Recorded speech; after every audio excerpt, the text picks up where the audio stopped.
ladies and gentlemen, the six-time winner of the Washington Blues Society Female Vocalist of the Year. Please welcome Miss Polly O'Keefe.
Good evening, everybody.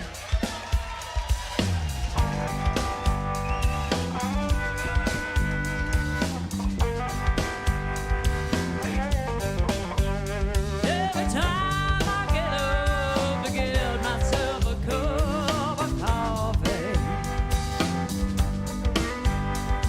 you ask me where I'm going and you stand up and get in my way. You wanna kill, you wanna hug, you wanna peck on, you want love. Every second, oh, every hour of the day. And you're trying to get yourself into my business because you just got to have a part in all I do. And you've got problems you can't solve unless I get involved.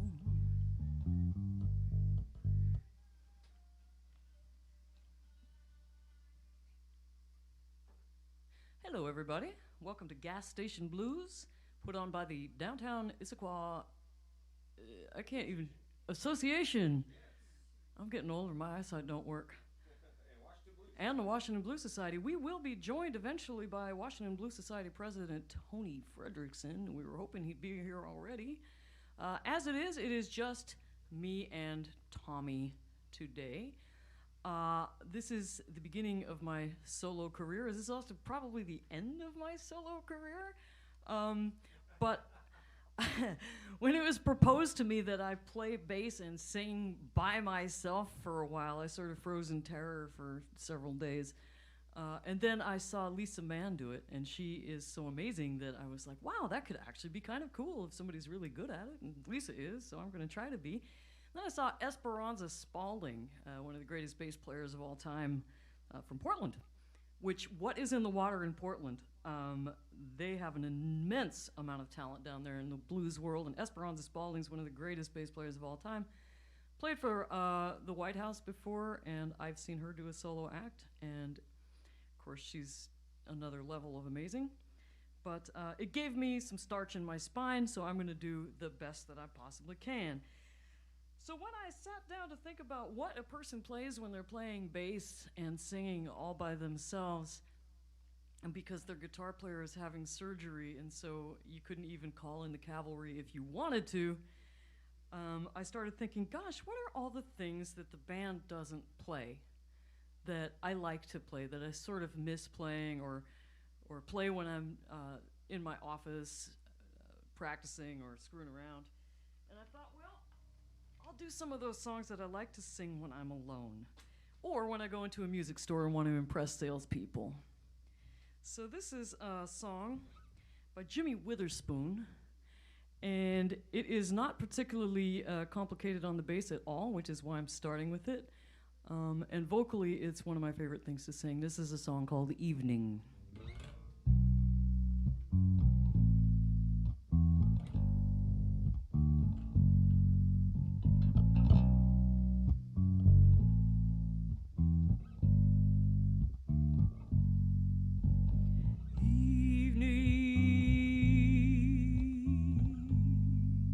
Every night you come and you find me, and you always remind me that my baby's gone.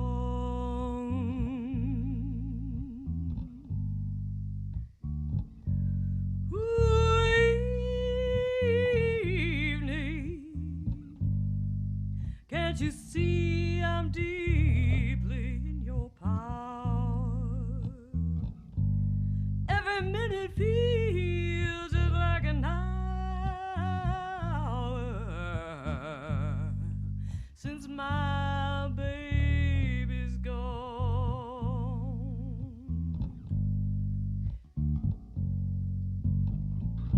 When darkness falls across these walls, that's when I miss him most of all.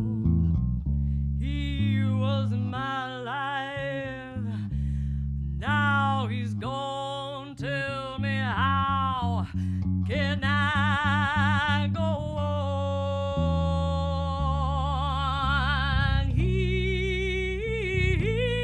Evening, let me sleep till great dawn is breaking.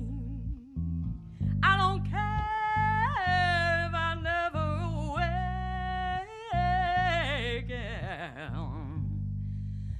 since my baby's gone.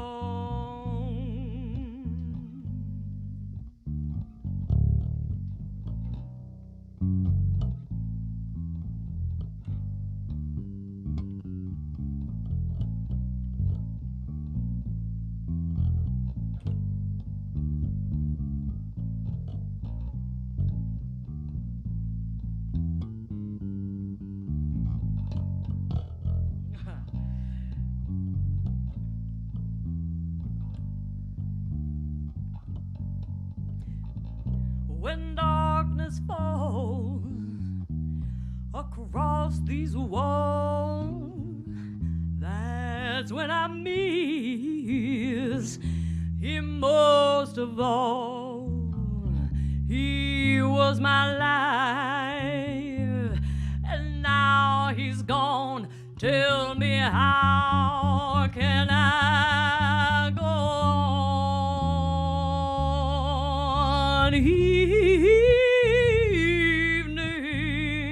let me sleep till gray dawn is breaking. I don't care if I never wake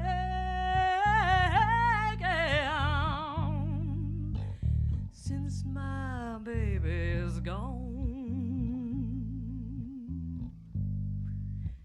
Since my baby's gone. Since my baby's gone.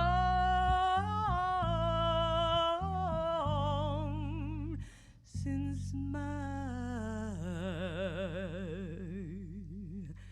baby's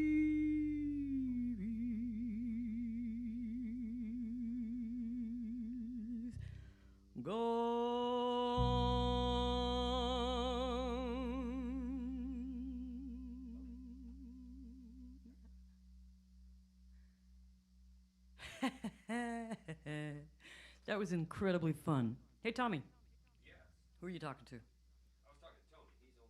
Oh, Tony's almost here. Well, that'll be good. We're going to another song, and then we'll... And do another. Is anybody out there? Yeah, here, let's see. I'll show you. I want to say hi to people. How are we tuning into this? Well, it's being streamed all over the place. Okay, so if, I'll turn I on just my found Ben microphone. Rice live online. Uh-oh, yeah, you got to turn the Dang. volume off. Let's see here. We've It's very got... difficult being scheduled across from Ben Rice under any circumstances. We were down in Texas last year, back when people could tour and life was good. And Ben Rice was in the other hotel room, and we had a pretty respectable crowd, but Ben Rice had the place jammed to the walls, and Yeah, he's he did. like a solo act. He is so amazing. So there's Ben being amazing as usual. Where are we? Oh, here's us. Yes. Okay, so and then I can see hi. There's Laura. Sarah. Laura says that the bass could come up because Laura is awesome and she knows what to do. Oh, good. There's Raina and Michael. Mm-hmm. Excellent. And Michael says it sounds pretty good to him. It probably depends on your speakers. If you're listening on small speakers, like this iPad, for example, You're not going to hear the bass. you're not going to hear the bass, which is really unfortunate because it is such an expensive bass. That's funny. Do another has brand new song, strings P. on it even too. Another song. Let me see. That last one was so fun. I just want to do that one again, but instead, I think I will do this sort of. Here's a song that's fun to play on the bass, and this is another one I only ever do at jam sessions because the band doesn't do it for whatever reason. So that makes it fun to come back to once in a while instead of being like something I do all the time. If you love me like you say, why you treat me like you do? If you love me like you say, why you treat me like you do? Well, I ain't your fool. I'm cool, I know the rule. You said you'd never run around. You said you'd never stay out late. You said you'd never run around. You said you'd never stay out late. Let me tell you, little baby, I got to set you straight. If you love me like you say, why you treat me like you do? If you love me like you say, how come you treat me like you do? Well, I ain't your fool. I'm cool, I know the rule.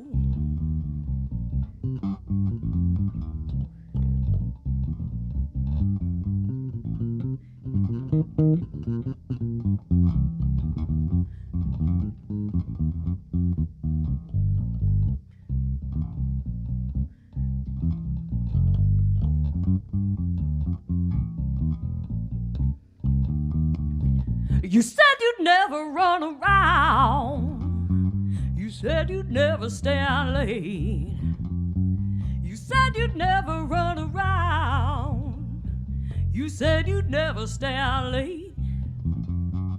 Let me tell you, little baby, I got to set you straight.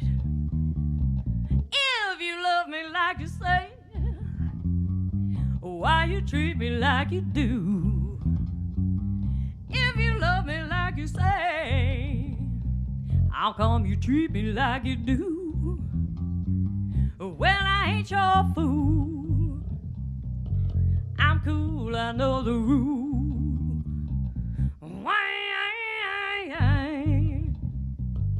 I'm cool, I know the rule.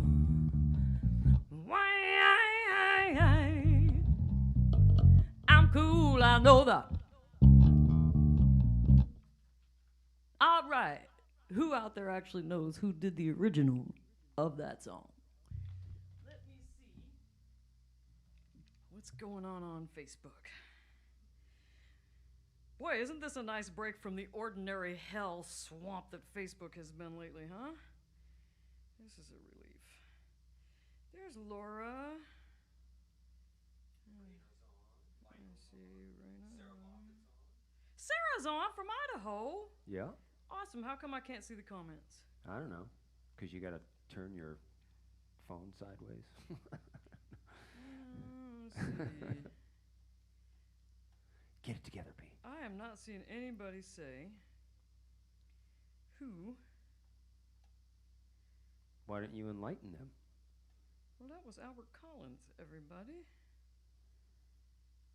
All right, let's just don't go on Facebook for any other reason than that, though. That's distracting and distressing. You know what? I wrote a song about that. You did? I did. I wrote a song inspired by social media. In fact, it wasn't Facebook.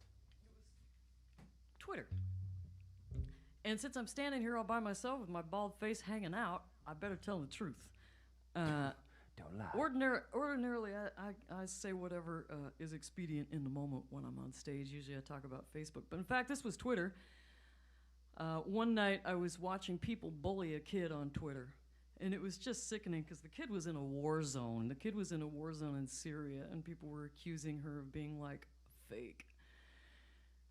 And even if you had, like, a 10% chance of being wrong about that, the implications of what you would be doing to a kid in a war zone were so horrifying that I cried and took myself to bed and slept for like 12 hours.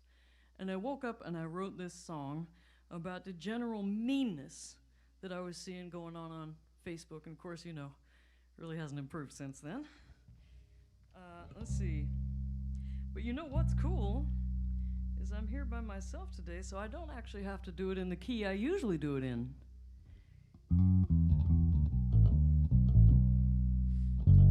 I see people so evil, people so mean. I'd rather be a dog than a human being, and I'm kind for this world we're living in.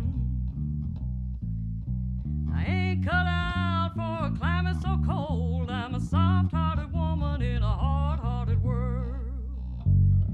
I see children dying and the world looks away, and I don't understand how we can stand to be this way. And I'm crying for this world to die in.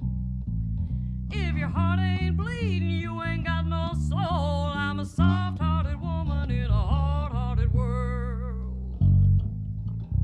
Now this is the part where Dave Miller plays something awesome. Instead of staying at home,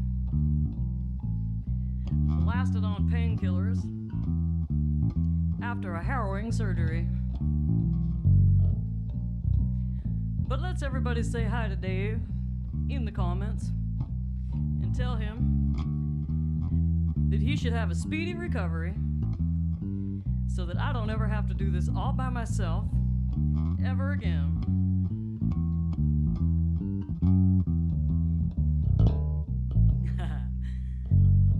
I see people hungry while others walk by.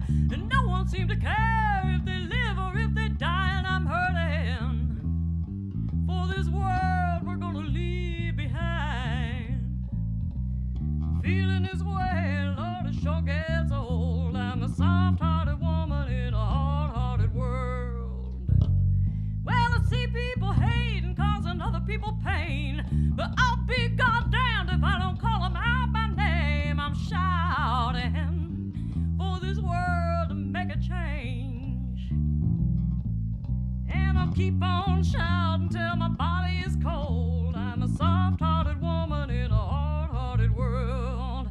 A soft-hearted woman in a hard-hearted world. Oh, Lord, soft-hearted woman in a hard-hearted world.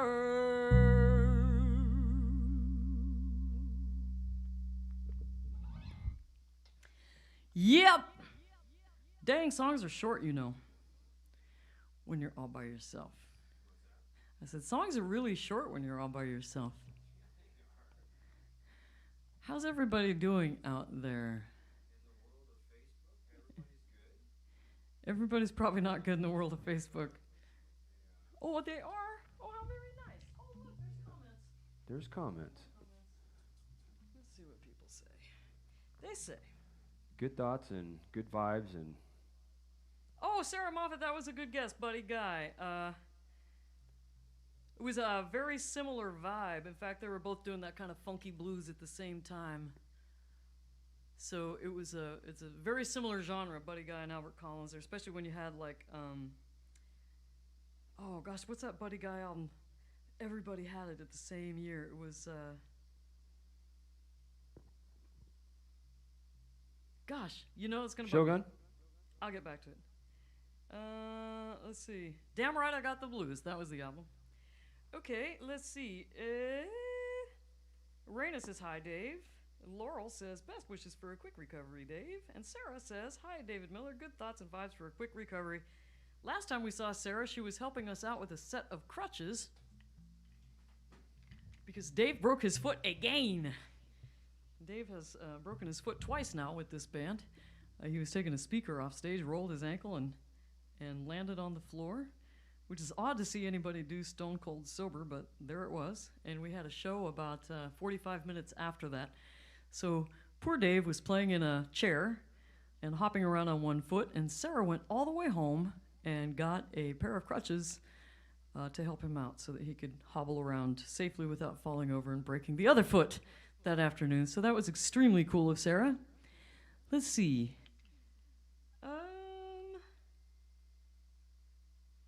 That last song had sort of a social conscience, didn't it? It did. I'm going to do a song that has the opposite of a social conscience. I'm going to do a song that's so creepy.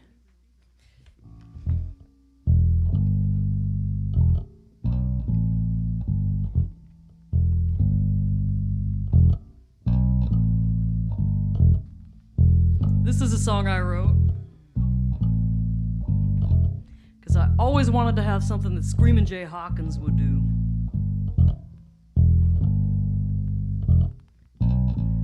I like that creepy blues. So I did this about a stalker.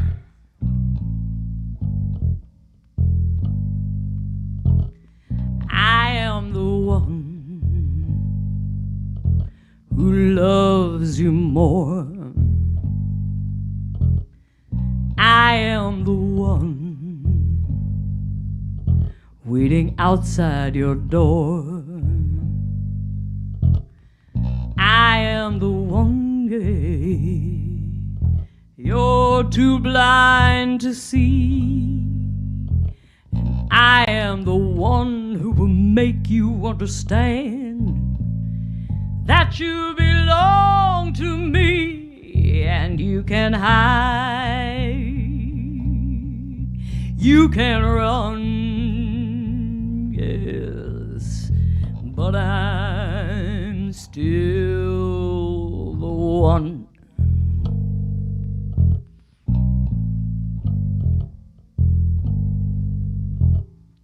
I am the one you were born to love.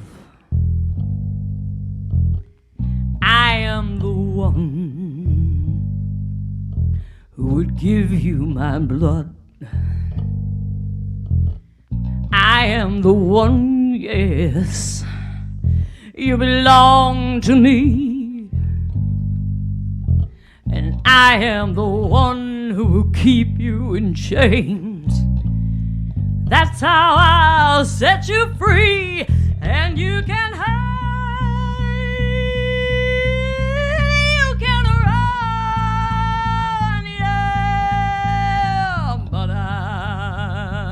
still the one.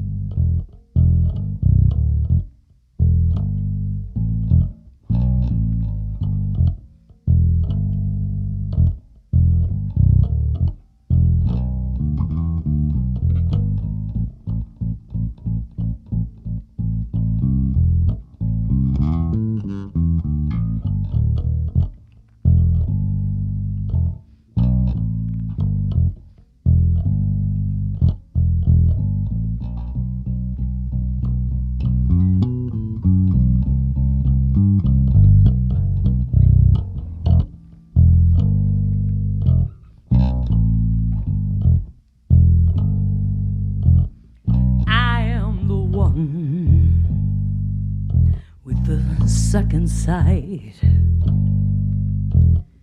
I am the one who is watching at night. I am the one, yes, you need like hell. And I am the one, yeah, who will take you from her.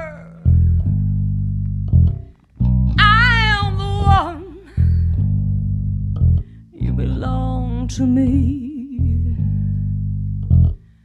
I am the one, yes, you belong to me. I am the one, soon you will see. I am the one, yes, you belong to me.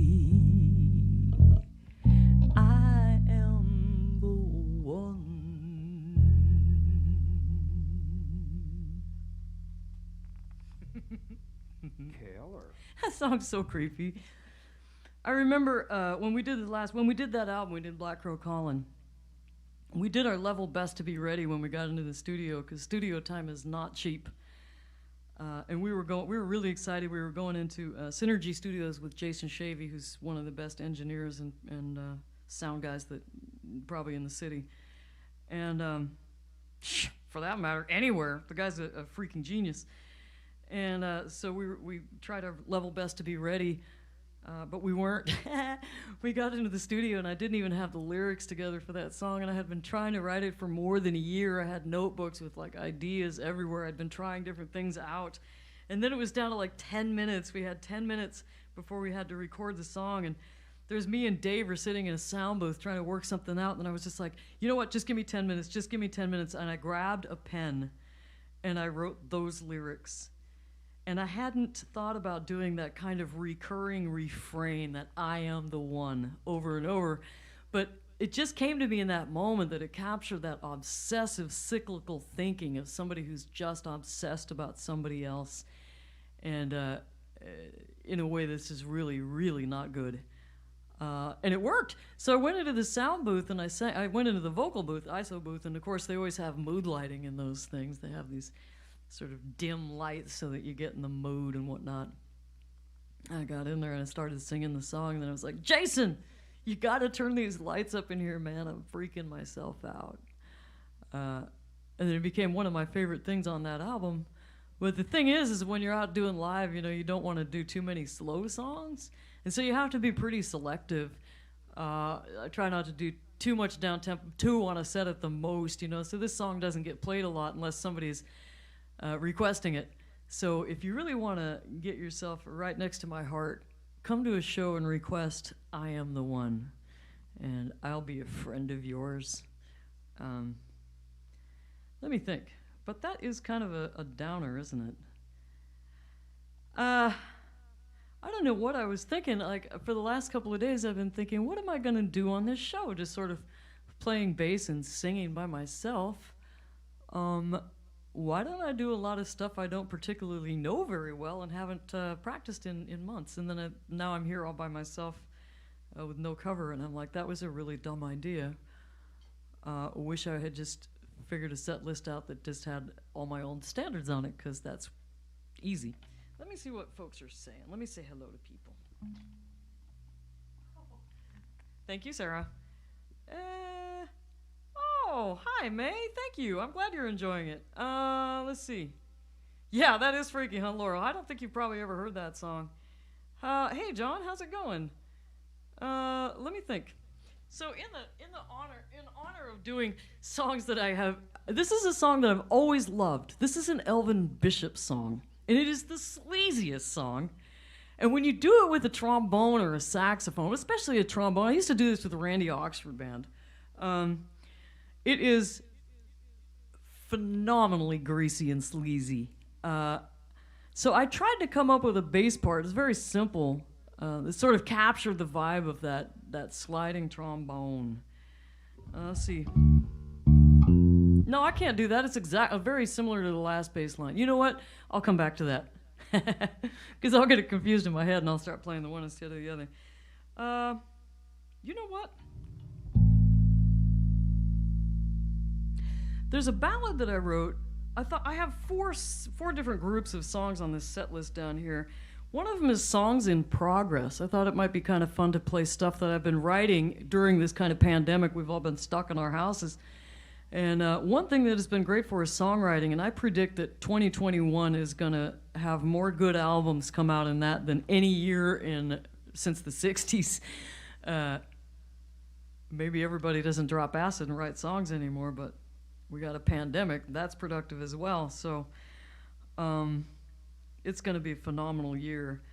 I've been working on stuff. I've got about 4 ideas here that I thought I might play at some point once I'm feeling brave. So I've got songs in progress, and then I've got songs that have cool bass lines that are just fun to play for that reason. And then I've got really cool old blues. Because I was watching Lisa Mann do her set. Lisa Mann, if you're not familiar, you should be, because she is literally one of the best blues bass players in America. She's won the BMA for Best Bass twice. And she's got an amazing voice. She's an incredible songwriter. And I was watching her do a set like this. And she was doing a lot of really classic old blues. And it was really fun kind of to revisit those roots. So I have a few of those on here. And then I have songs with lyrics that I like. Stuff that I wrote that I like the lyrics. And a lot of times when you're playing bass next to these two guys, Dave Miller and Tommy Cook, when you're playing next to those guys, you know, they're just so fabulous that they take up all the bandwidth. And it's hard to pay any attention to a bass player, you know, when there's all that magic going on. So now that I got the field all to myself, I thought I might break out some of those ones with the cool lyrics, since people are liable to hear them. But I think I will do a song from the Cool Old Blues. This is an old Little Milton song.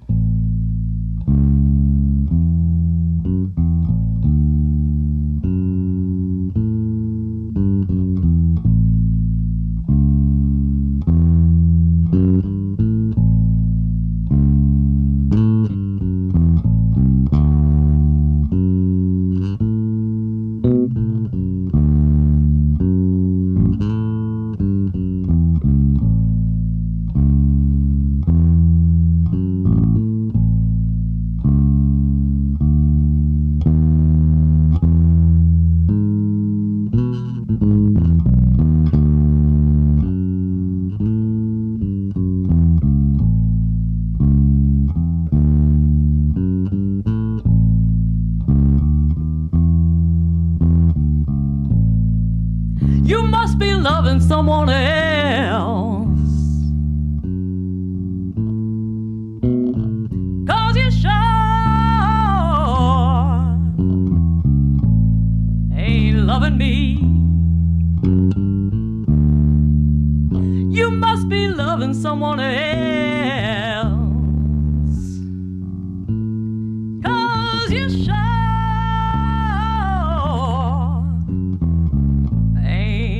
loving me. You've been acting so funny now, baby.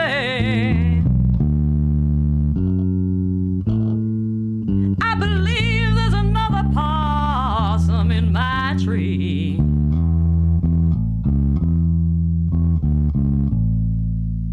I'm gonna get me a hound dog.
I'm gonna get me a stepladder.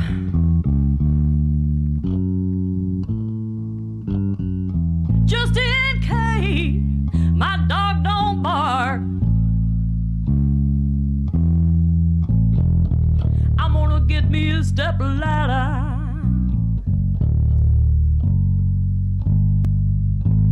Just in case my dog don't bark. Long around midnight,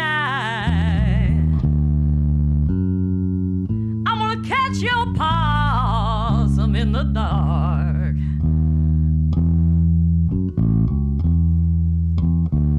You must be loving someone else, 'cause you sure ain't loving me.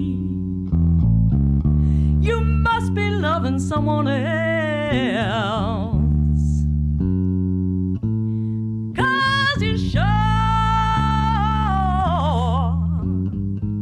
ain't loving me. You've been acting so funny, baby. I believe there's another possum in my tree.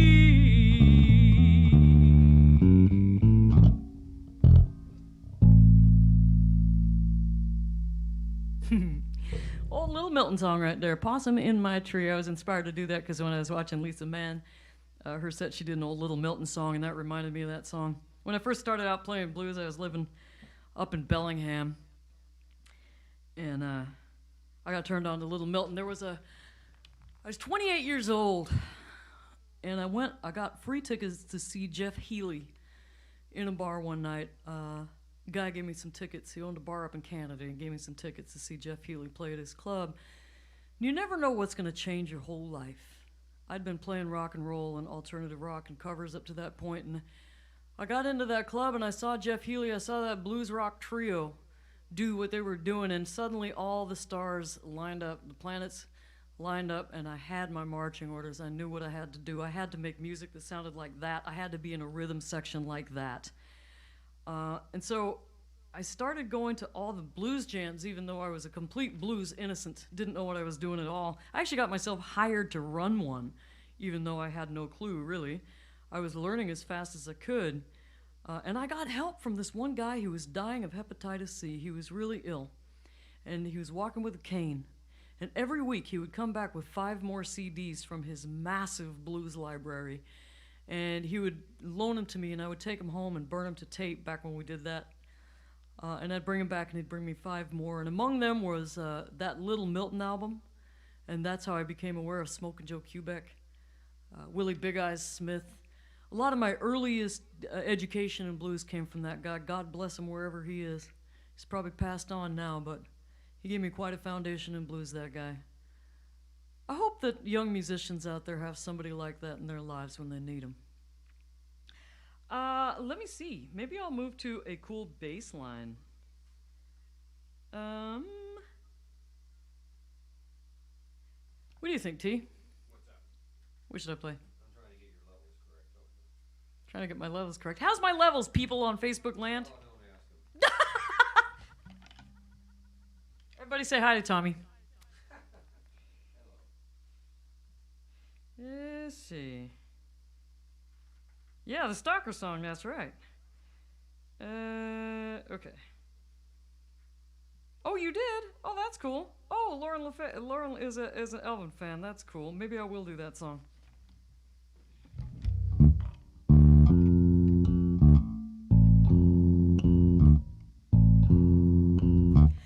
He puts me in the mood. He puts me in the mood.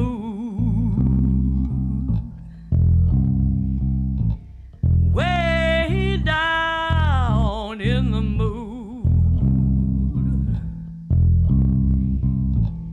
He puts me in the mood. I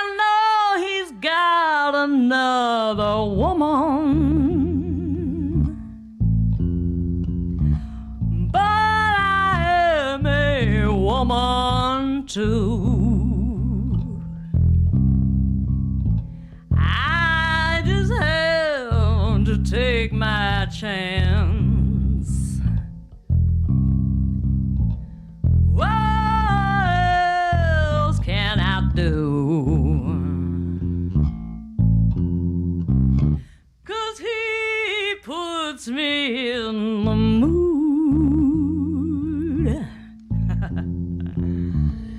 He puts me in the mood.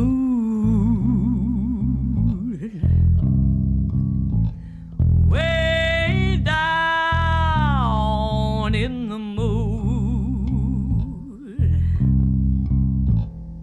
He puts me in the mood.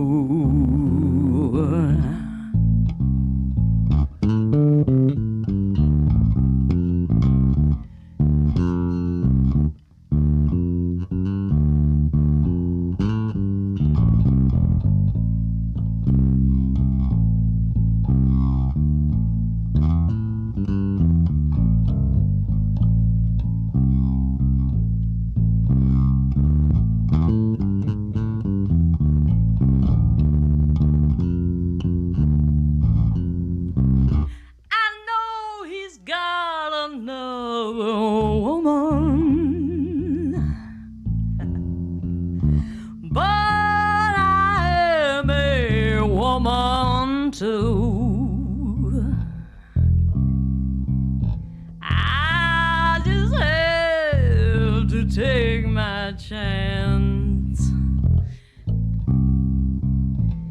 What else can I do?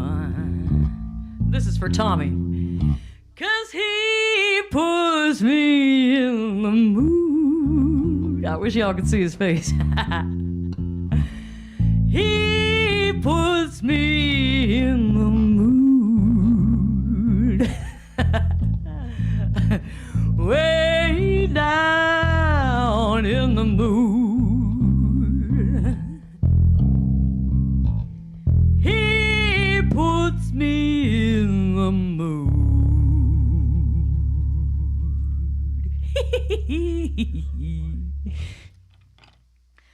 I love that song. You know what? We really actually need to do that with the band T. Hey, Tony. Don't you agree? Oh, he's talking to Tony Fredrickson.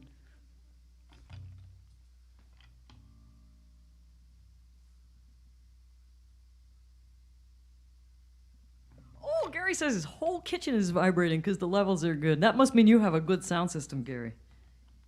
Let's see. She just ended a song. Oh, is he here? Oh, never mind. All right, let's see. So going back to like really cool blues that inspired me when I first started out, you know what was in one of those plastic grocery bags full of CDs that guy back at that club back in Bellingham used to bring me? What is this? Album called Showdown. And I think every blues lover of the last 20 years probably has a copy of this album. And it was Albert Collins and Robert Cray and Johnny Clyde Copeland did this collection. Some of it was original, some of it was classic stuff.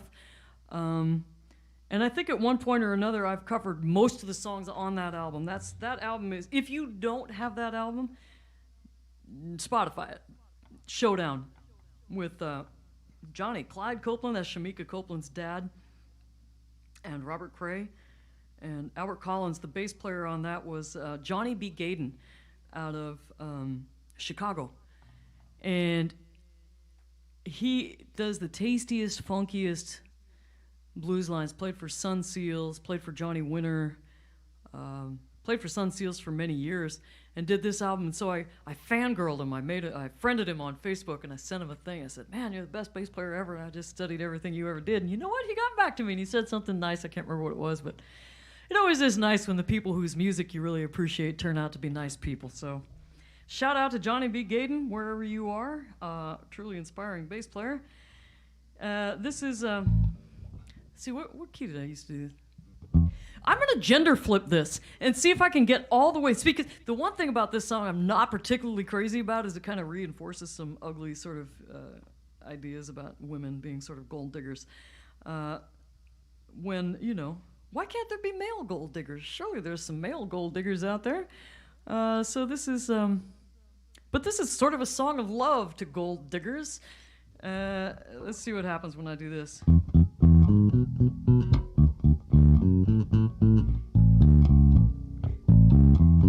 Say what he do, whipping of a finger make. Oh hell, I already got the gender wrong, didn't I?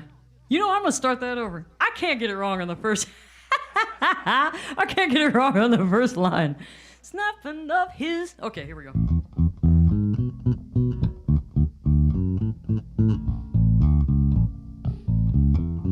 Say what he do, snapping of a finger, make a dog wag his tail. Whistle from his voice, make a train jump the rail. Take him to a racetrack, show his face. Horse ain't won in years, comes in first place, you know. He's into something. Well, he's into something. Yeah, he's into something. You should be into something too. Well, you laughed at him about a week ago. Now he's met a woman with a whole lot of dough. Oh, yeah, she's rich, yeah, I seen the money. All he had to do was call that woman honey, honey. He's into something. Yeah, he's into something. Oh, he's into something. You should be into something too.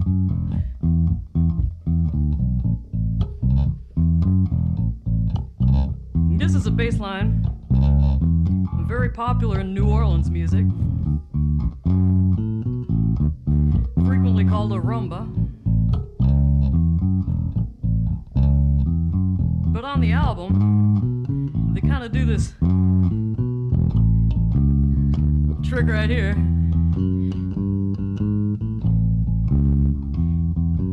Where they straighten it out to a shuffle.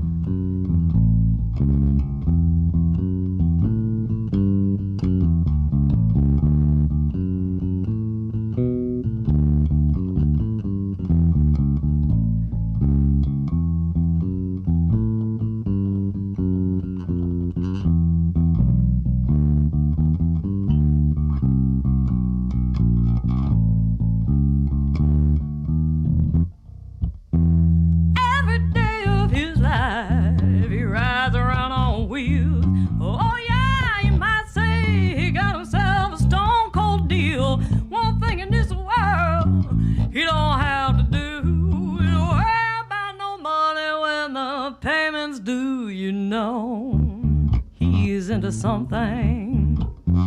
Well, he's into something. Yeah, he's into something. You should be into something too. Yeah, yeah, yeah, yeah. Well,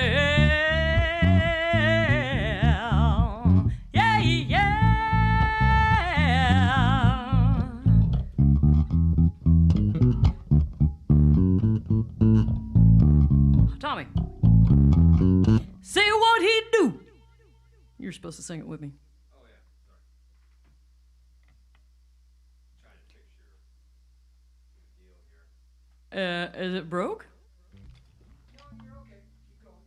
Keep going. Okay, let me see.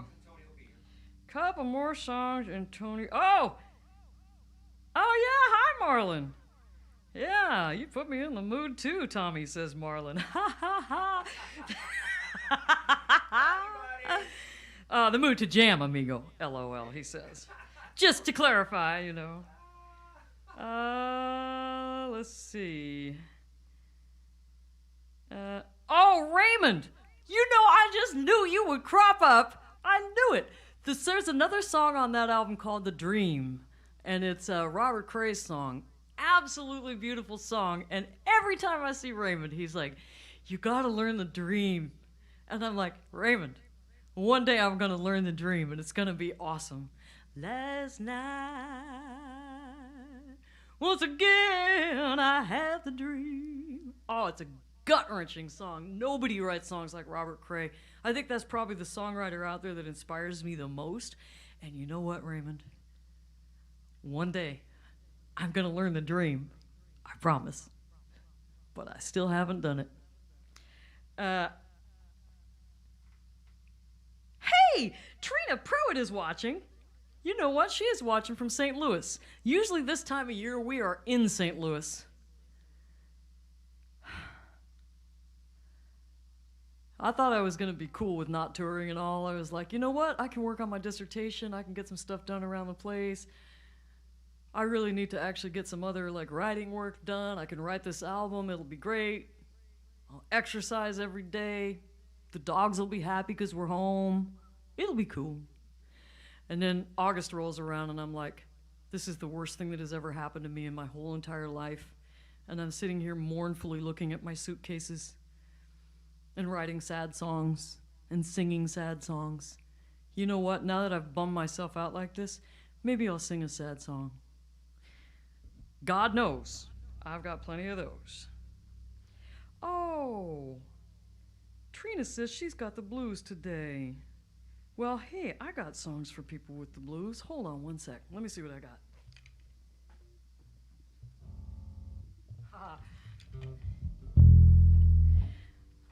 Let's see.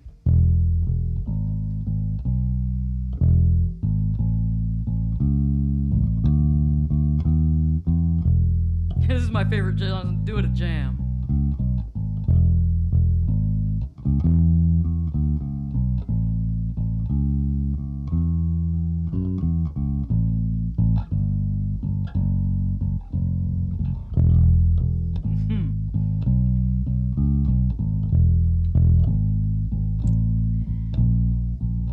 Yes, this bass line is quite similar to that Little Milton song I just played a while ago.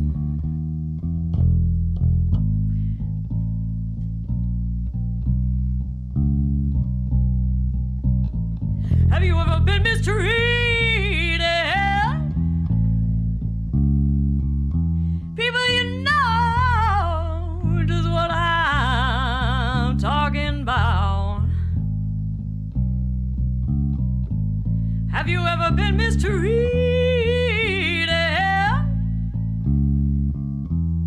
People, you know just what I'm talking about. I worked 5 long years for one man. He had the nerve to put me out.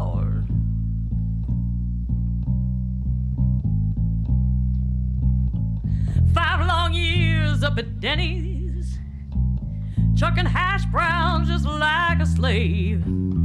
Every Friday and Saturday night I came straight home with all my pay. Have you ever been mistreated?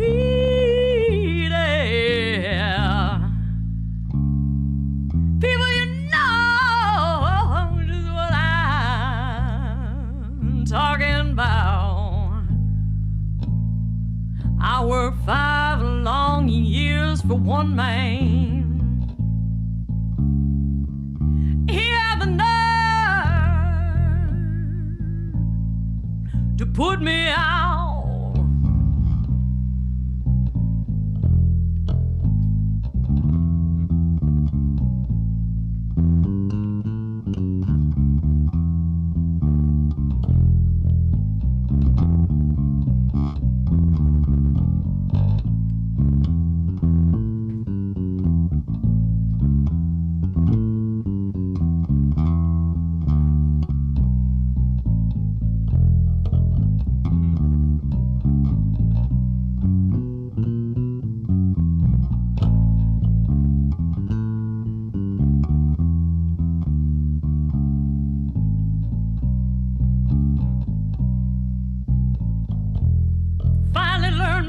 Lesson should have known a long time ago.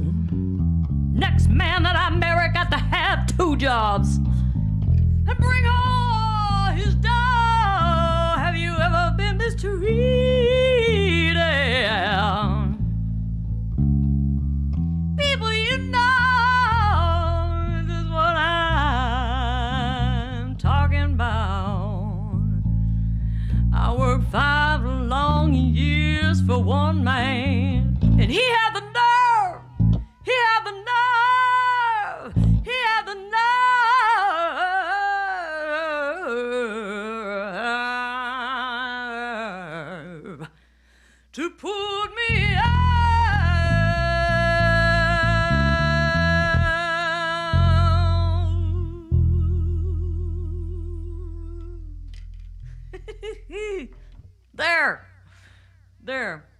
There's a song for people with the blues.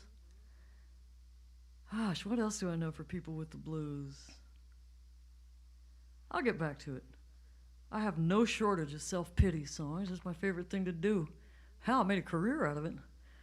Professional self-pity. That's kind of what I do. Let's see. Let's see. Oh, you bet, Trina. I miss you too. Okay. All right. Dondi! Hey, Dondi, how are you? Oh, no. Bass players are watching. Now I'm going to get cottonmouth and die of fright. Dondi's so awesome. All right. Let's see. What? Here, since we're talking about bass players and all, maybe I'll go do a song with a cool bass line. What are you grinning at me for? Did I make a mistake or do something stupid? He has that face, like, ha-ha, Dondi plays guitar. Dondi plays bass. You know that. I know, but I just had this, moment of terror. I can put on, a microphone, too. Oh, yes, definitely have your mic. I need a sidekick. I really, really do. Nah.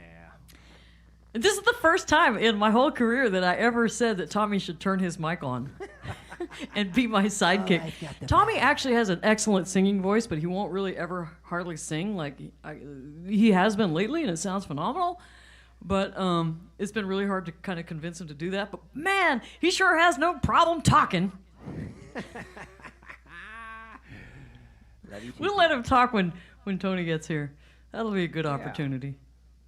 All right, let me think. I was just saying, so, oh, hear that? That's the doorbell.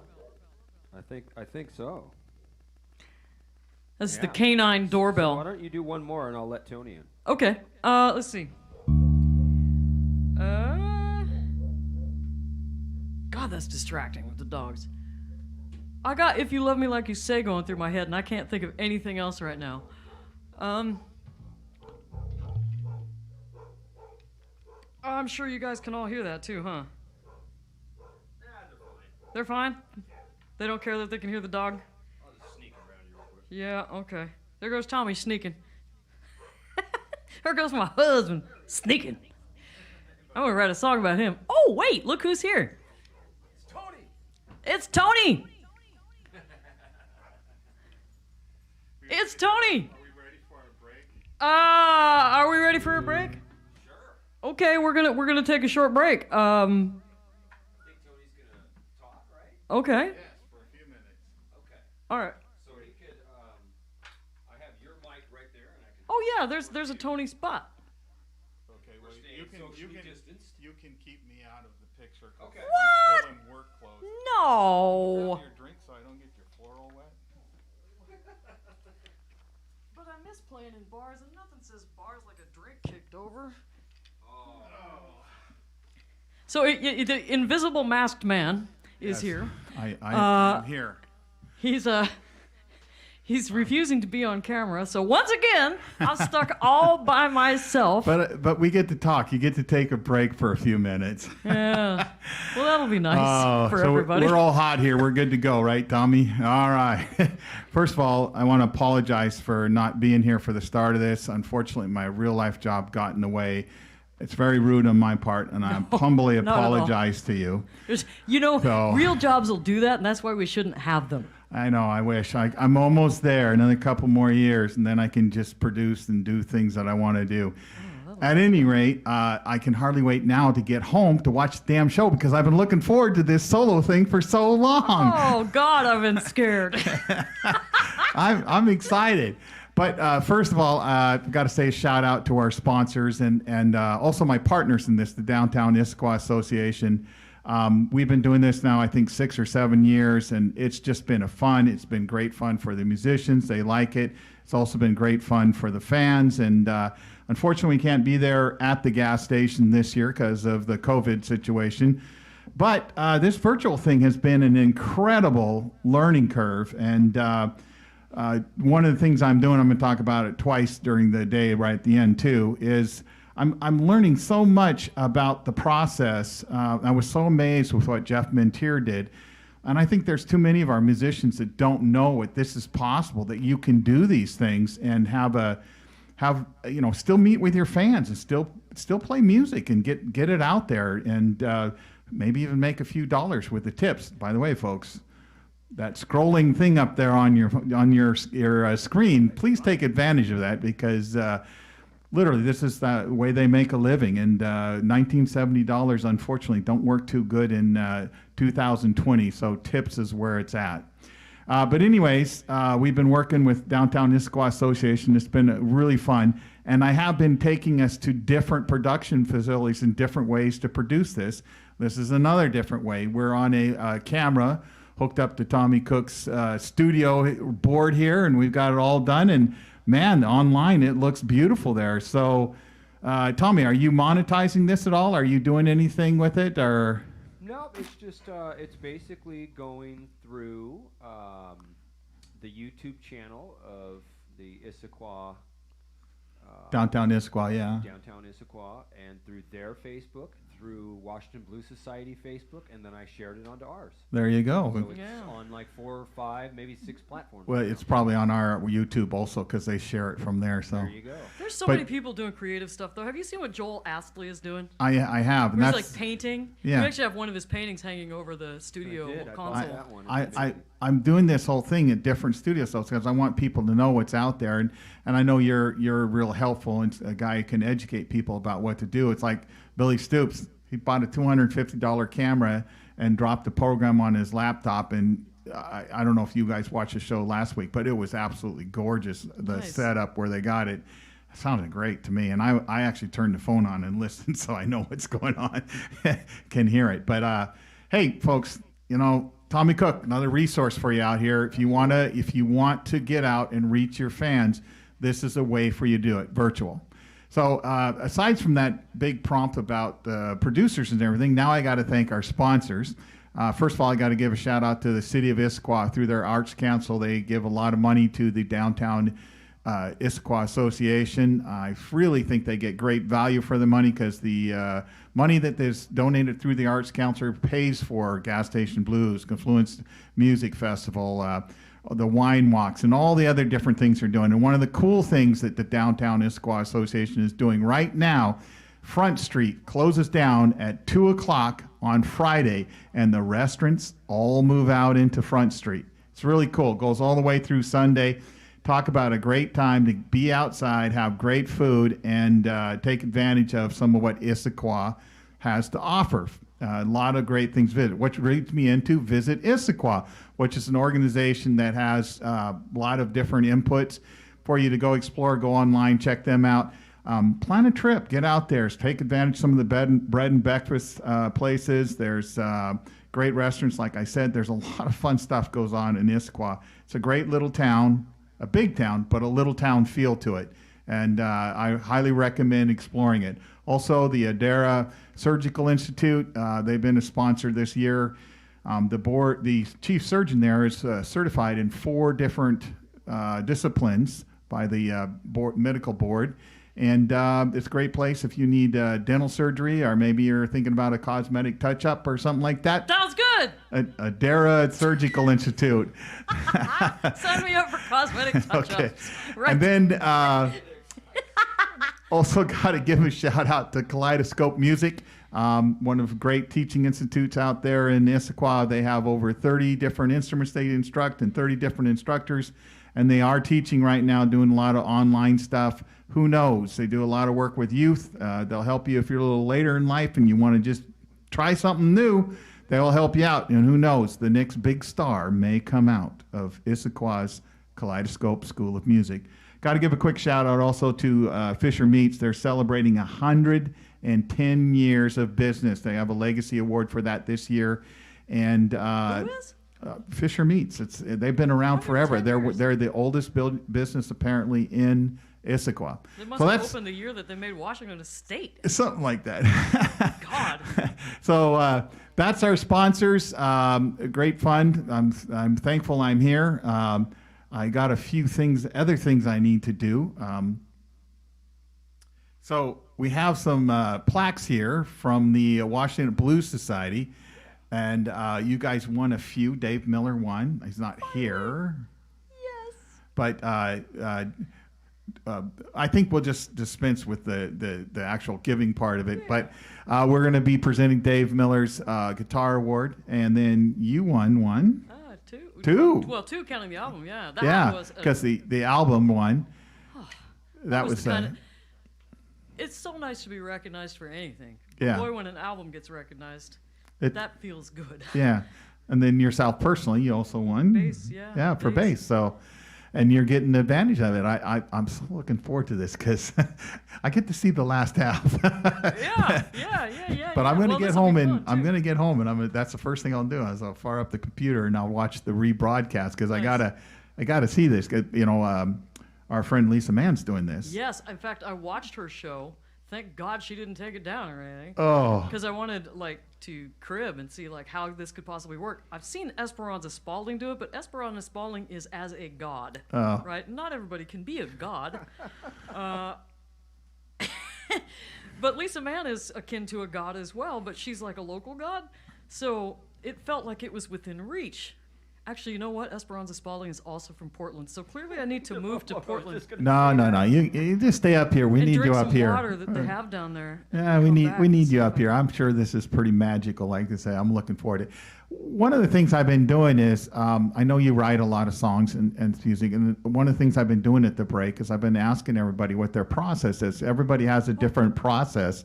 And like when Kev Moe, you know, I saw him on the Blues Cruise, and his thing is he writes a song, you know, and he says, I'm really wordy. And then all of a sudden he says, I just start taking the song and I just start cutting and cutting and cutting and cutting until I can get it to say what I want with the least amount of words. And he must be able to do some pretty cool things because look at Government Cheese made a lot of money for him. So what is your process? So, boy, you went gone and put a nickel in the wrong person. I'll talk for 45 days about the process of songwriting. I've had a chance to interview some other people about this because I do, you know, some writing for blues publications here and there, and do some press releases and stuff for production companies and whatnot. And it's been interesting hearing other people's songwriting. It really is a fascinating question, isn't it? What I do is a lot of times I'll map out an album in my head. You know, you have to do a certain number of ballads. Well, I say you have to. You're limited to a certain number of ballads.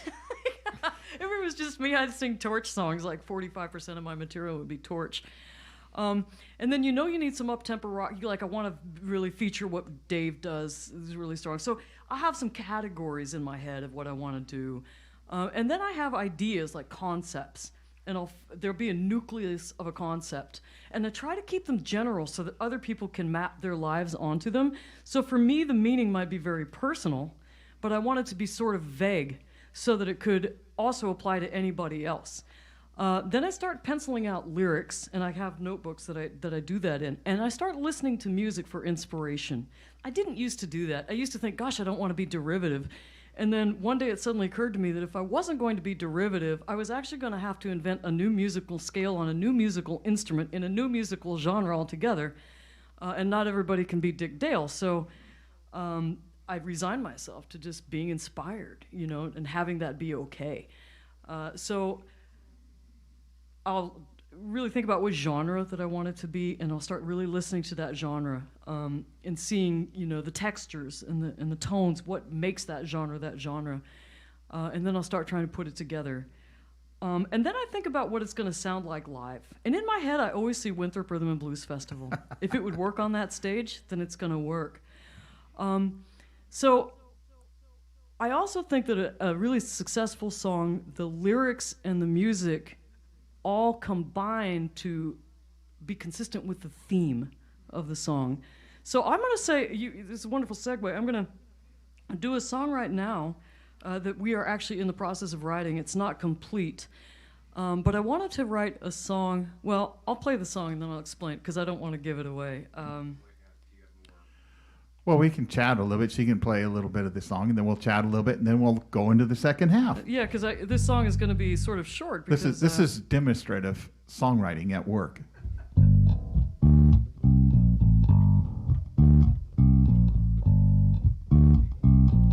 I see you dancing by the fire, shaking down your gorgeous hair. You sing to me of my desire. You promise me you'll take me there, but I'm not the girl I used to be, so easily by glamour drawn. I've seen your face too many times in the cold light of the dawn.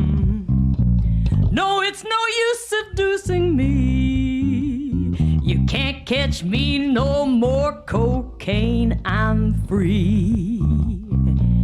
I hear you call below my window. You say come join us in the night. Come feel the wind rush through your hair. Come run these streets of city lights. But I'm not the girl I used to be, so easily by glamour drawn. I've seen your face too many times with all my love and money gone. No, it's no use seducing me. You can't catch me no more, cocaine, I'm free. And then I've got another verse, but it's halfway finished. Yeah. Well, but there the you go, first part of it is the Wednesday after Mardi Gras. The morning sun reveals your lies. I see the tremble in your hands. I see the rings beneath your eyes. I am not Titania, and you are not my Oberon. I woke alone too many times with all my love and money gone. No, it's no use seducing me. You can't catch me no more, cocaine, I'm free. Well, there you go. A Gas Station Blues first. A song that hasn't even been recorded. It's still in works, but you get an exclusive sneak peek at the potentially the finished product. Yeah, so that's actually built on it's a kind of a rumba. I inverted it and I made it minor key. Usually a rumba goes like this. And we've heard them a million times, right? But I took the same rhythmic form, but I inverted it, so instead of moving up the scale, I moved down. And I'm moving down the minor rather than the major, so I can get at that kind of spooky, weird feeling. But I wanted to kind of express the otherworldly feeling of cocaine and to seduce what you think it's going to be, not what it turns out to be. Because people who do it for what they think it's going to be. Yeah. And it never is quite that. Well. Right? So I wanted to and the thing that bums me out, though, man, is Danielle Nicole is one of the best blues songwriters in the world. And every time I think I have a good idea, I'm like, oh my gosh, listen to my good idea. It's such a good idea. And then I listen to whatever Danielle Nicole's done most recently, and she's just done the good idea. Oh. And she did a Habanera that was so cool. I was just like, oh my God, oh no. So I had to kind of tweak it to it. It didn't sound quite the same. But yeah. Yeah, well, Danielle. And I was actually ripping off Midsummer Night's Dream on that last verse. Yeah. Titania and Oberon. You can't really do that in blues. You can do anything you want in blues. Yes, you can. You're telling a story. Blues isn't all 1-4-5, and it's not a shuffle in G. It's a feeling. It's telling a story, sharing an experience, and that's just my definition of blues is pretty damn wide. I love that about you. So. Actually, that brings up something I really was hoping I'd have a chance to say tonight. And I wanted to, people talk about cultural appropriation in blues, and there's a reason for that. And I think when we talk about what we think blues is, it's generally what we mean is we're talking about sort of a stereotype that emerged from the lived lives of people who are not us, right? So if you name yourself Little Jimmy Peoria D. Slim or whatever, and you present yourself as a sharecropper, what you've done is you're taking a form of music, right? There's nothing wrong with that. People have been doing that for forever. Like I mentioned Dick Dale earlier. Dick Dale, so Surf King. Arabic music came to Spain with the Moors, right? And then that became flamenco. And it became some of the music that Dick Dale drew on from his Armenian past and created surf, which now is surfcore punk.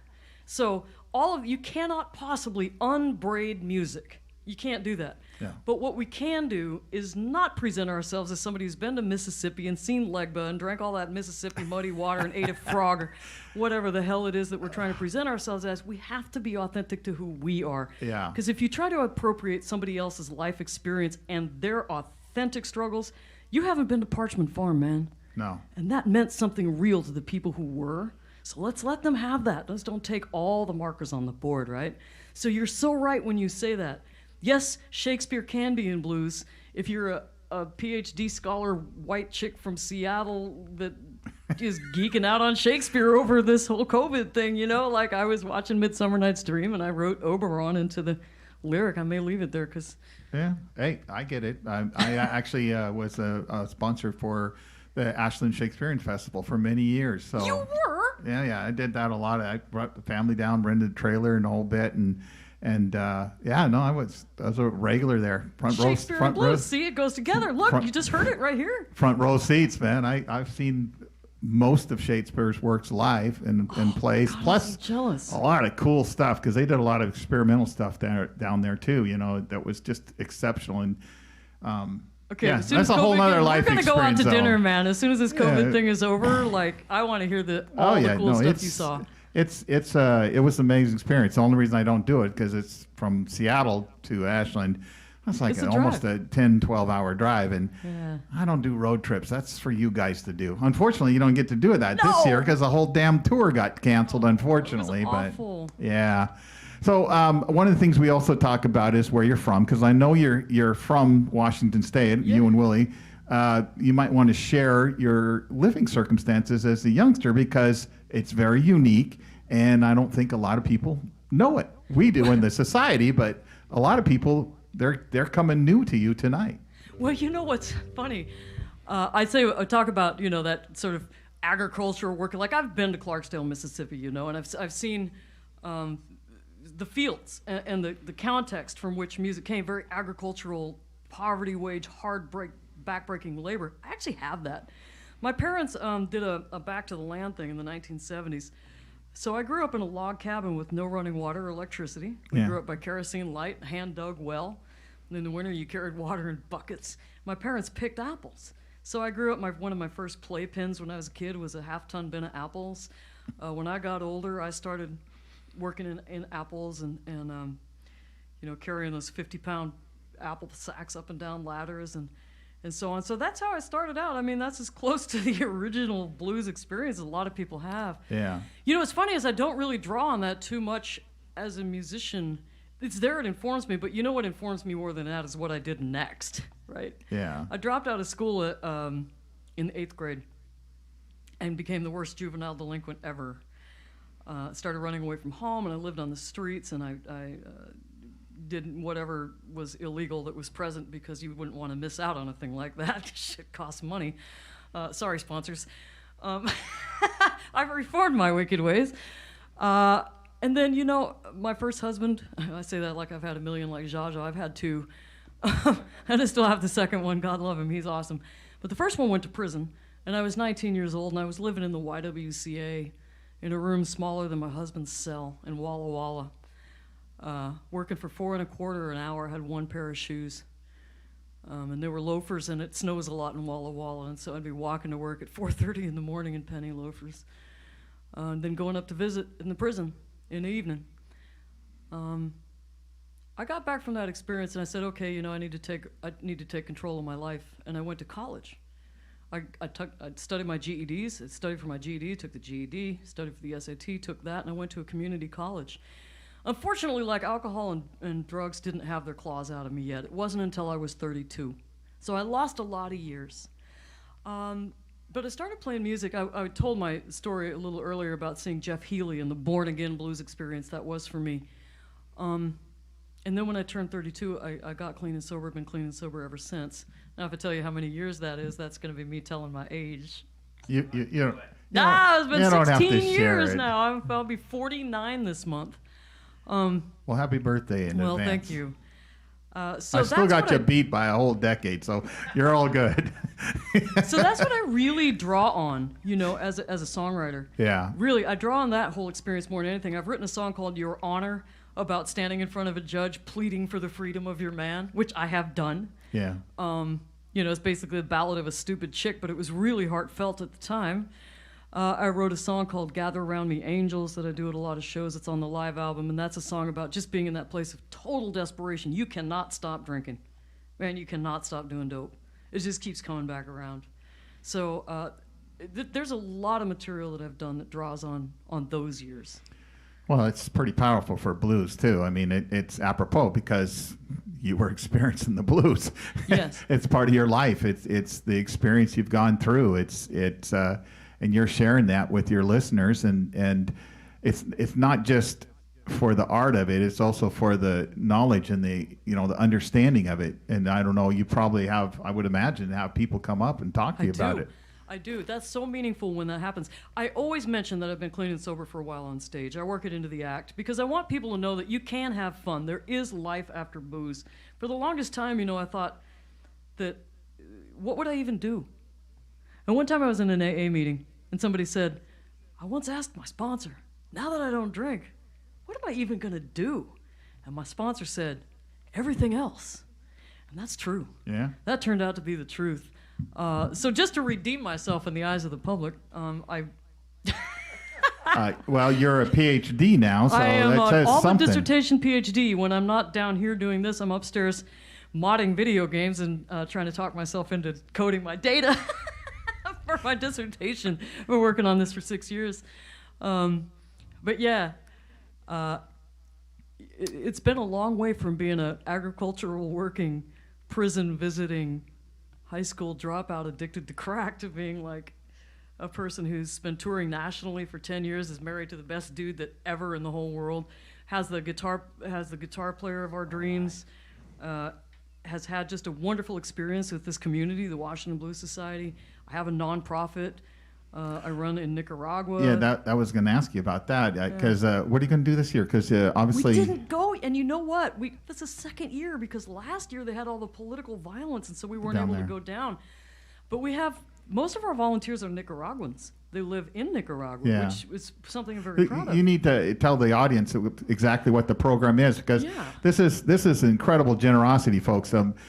She goes out and holds fundraisers, makes a ton of money, and really changes lives down in Nicaragua. So I don't want to steal your thunder. Tell us about the program. Yeah, so I got started in 2008. I had an opportunity to visit a friend named Mateo Garibaldi in Nicaragua. He was a volunteer all the way through college. He got one of the appropriate degrees people get when they're into nonprofit work and international studies, I believe, or something similar. And moved to Nicaragua to open a nonprofit, and I had minored in Spanish because I wanted to be a journalist working in Central America. I've always been fascinated.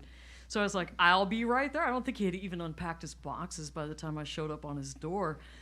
And I asked him, can I bring anything down for you? And he said, well, when he was a volunteer, he used to like to bring down all the money that it took to buy all the school supplies for all the kids in a rural school. And I was like, to me, that sounds like a $10,000 ask, right? For a small school, like a one-room school. $150 for that and mops and brooms for the teachers. So I talked to the local Rotary Club. They gave me $500. It seemed like an immense sum. Went to Nicaragua. We bought teachers everything they could use. We bought the students everything they could use. We still had $200 left over. We bought a piñata for Mother's Day. Still had $199.50. I said, what can we do? And we ended up building a soccer field. For $600 we did that, right? So I was like, what can I do if we really raise some money? 2009, we raised $7,000. So in the years since then, we have developed a formal relationship with the school district in the city, outside the city of Leon, Nicaragua. And if you want to learn more, you can go to my website, vecinosofleon.com. Vecinos is Vecinos. That means neighbors. And Leon is spelled like Leon, Spain, Leon. Vecinosofleon.com. And you can see the story of what we did. But basically what it is now is we raise as much money as we possibly can. And we've got some really wonderful sponsors. Gail out there is one of them.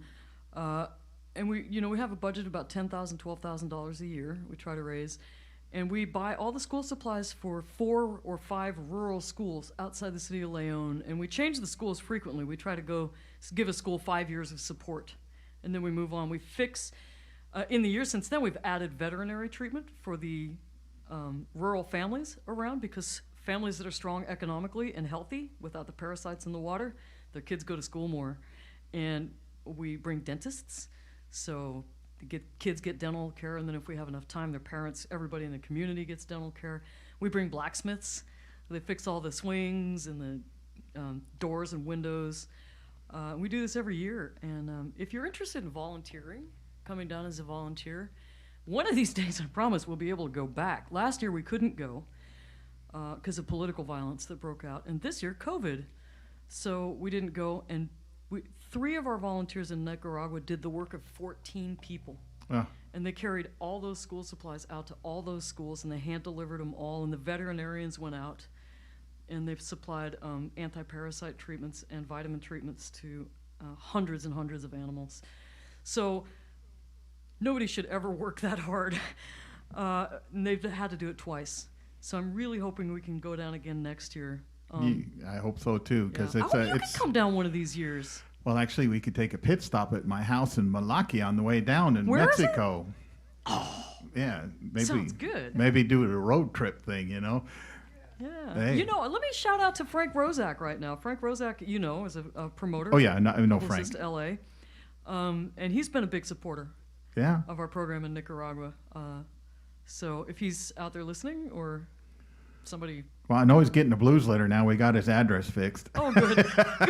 Good. Yeah. Frank's a hell of a guy. Big friend of Nicaragua, that guy. So. Yeah, he is an interesting gentleman. I mean, I liked it when Delta Groove, because he was the radio. He was. Yeah, manager and stuff for that. All their promotion. Have you ever met him in person? He's a dead ringer for Al Pacino. I did meet him and actually spent quite a bit of time. He made an arrangement so that we could come down to Simi Valley, because I wanted to see some friends down there that were performing, and he comped us all in and everything. It was great. Guy. And I know Frank fairly well. And plus, I was there when he was received his Keeping the Blues Alive recognition at the IBCs. Yeah. So yeah. Anybody who's making one of the fabulous albums that's going to come out in 2021, because man, there's going to be a bumper crop. We've all been sitting home songwriting. A lot of COVID songs, man. I'll tell you. Yeah, the COVID albums are going to be amazing. And if you're looking for a publicist, and you should be, look at Frank Rozak. Frank Rozak and Betsy Brown are like the two. They're the 2, 1 and 2, or 2 and 1, or 1 and 2, and back and forth. I mean, they're both great at what they do. Yes, they are. Their contacts are immense, and either way, if you go whatever way you go there, you're probably going to get some pretty substantial airplay for your work. I can't tell you how exciting it is to release a record with Frank Rozak. Like, all of a sudden, I was in Bass Guitar Magazine twice. Yeah. What? That happened. You see yourself on charts, like the Roots Music Report. Every week you check in and see where you're at. Oh yeah, CD's been going off on his new doing album. Great. He's CD Woodbury right now. Yeah, same kind of thing, and he's. It's Betsy Brown client. Yeah, it's same thing though with Frank. I mean, I know what you're saying. I could do this all night long, but we got to play a little more music, because I need to hear a little bit of this stuff. So. How you doing? You ready to got to look at the set list there? I'm trying to figure it. So I have 4 groups of songs here. I've got songs in progress, which you did me a huge favor by bringing up songwriting. Then I've got songs with cool bass lines. You know what? You mentioned Kev Mo.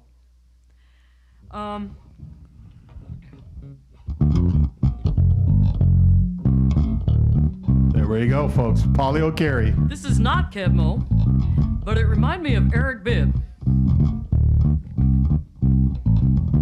And Eric Bibb did this song, an acoustic version of this song.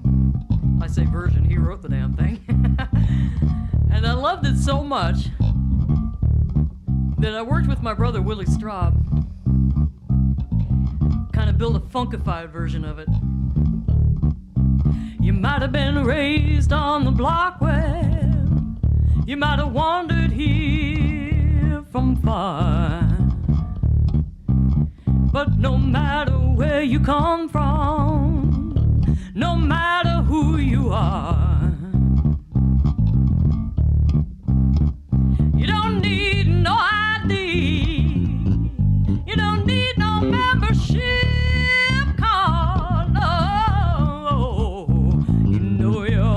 always welcome in my Father's house. When you're lonely and discouraged and misery has no end, when you need that helping hand that no one wants to lend,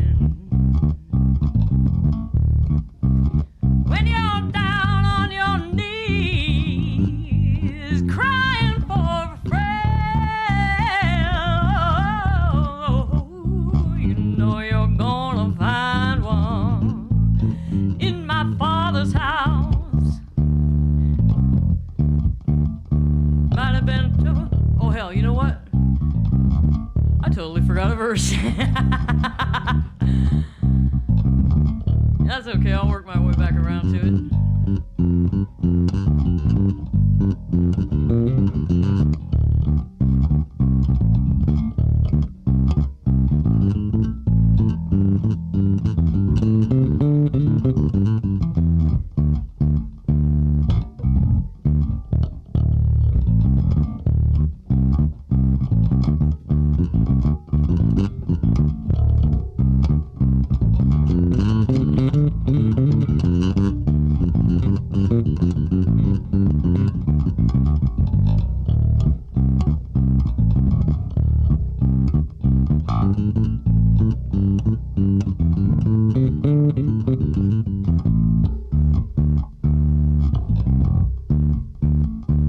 When you're lonely and discouraged and misery has no end,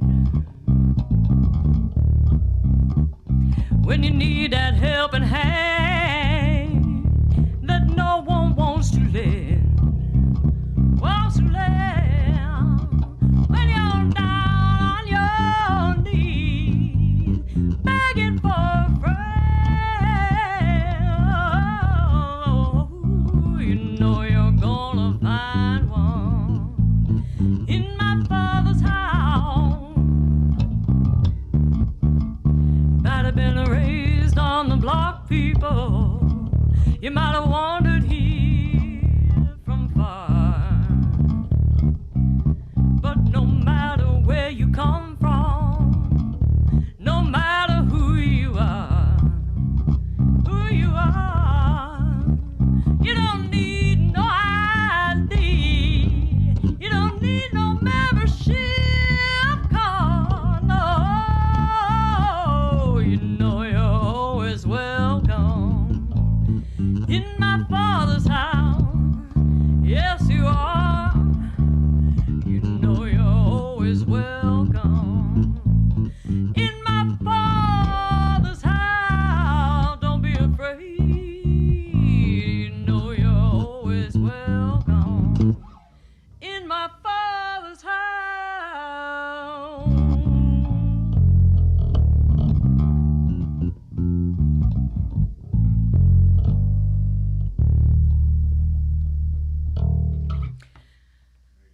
I never could think of that verse. It just wouldn't come back to me. That's a positive and uplifting song. What happens when you turn 49? Oh, shut your beak. Did he just say that? Listen to what he just said. Dave Miller just turned 49. It's a husband and wife thing. Yeah. You know what? I got a song for you.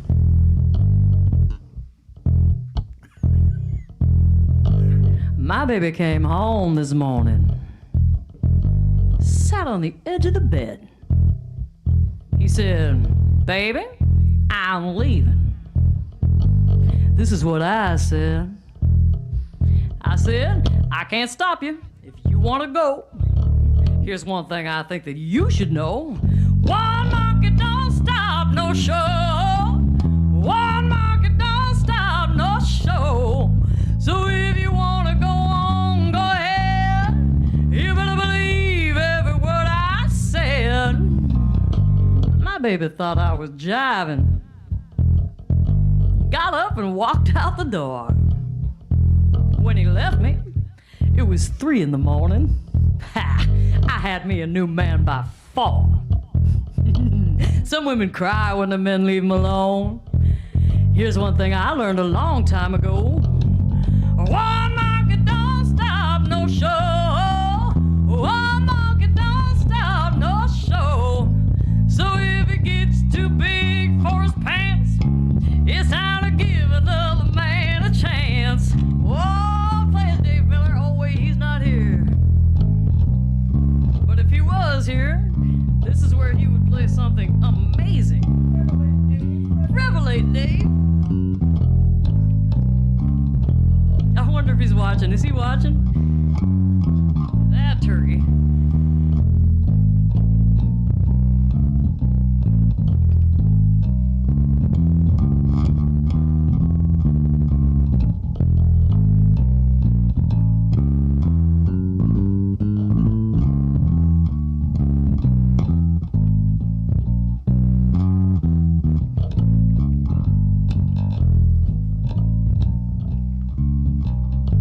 I used to be chicken-hearted, cry when my man left me alone.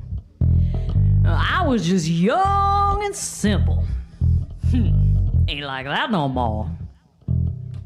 It was a long, hard road before I learned the score. You can take it from me, and I would know. One market don't stop no show. One market don't stop no show. It do just as he choose, because it's him that's gonna have the blues. One market don't stop no show. One market don't stop no show. One market don't stop no show. You can tell him I told you so.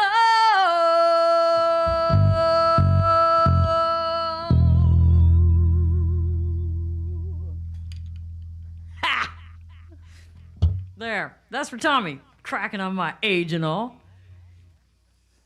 What do you got to say for yourself? Nothing. Absolutely nothing. My mic is off. Oh, It's all you. no. Hey, you want me to say something? You want me to chime in? Yeah, sure. What should I say? How could you possibly pass on this opportunity to be a smartass? You know, I wasn't listening. What did you say again? Tony, I don't have to write an album about this man. It's not going to be good either. Let me think. My mic's off again. Oh.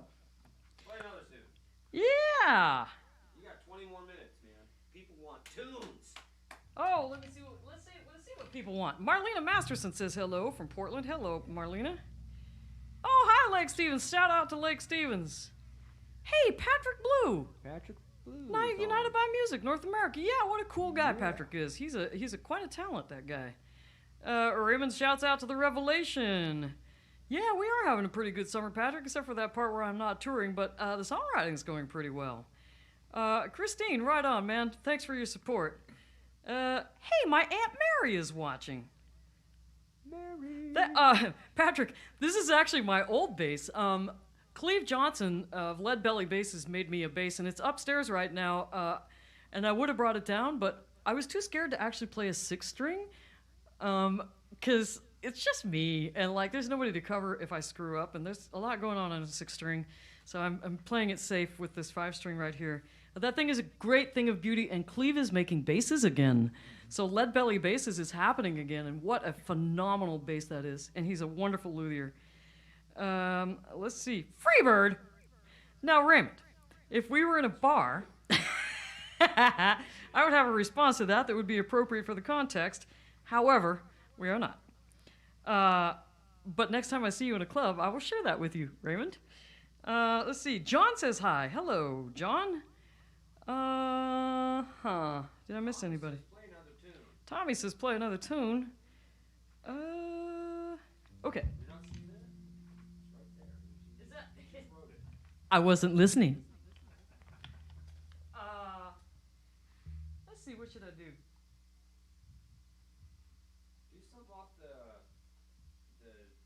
Award-winning live CD we came out with. Oh, the award-winning live CD.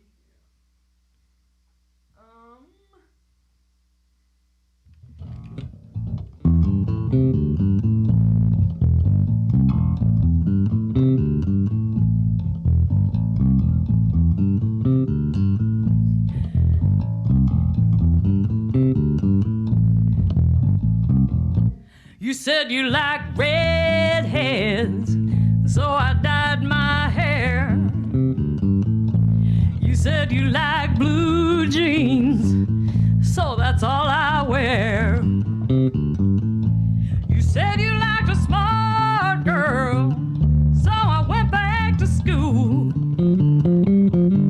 Yeah, I made myself into everything you like, so I guess you must like a fool, 'cause you stepped out with a blonde girl in a short dress who couldn't even tell you who the president is. I don't understand. I don't understand. I just don't understand.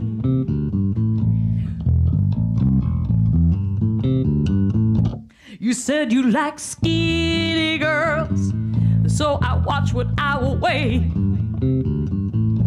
You say you like a hard worker, well, I work night and day. You say you need honesty, I thought that was cool.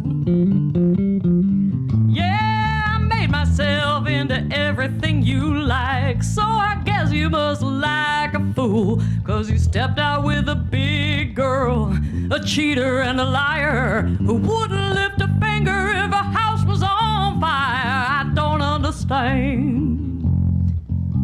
I don't understand. I just don't understand.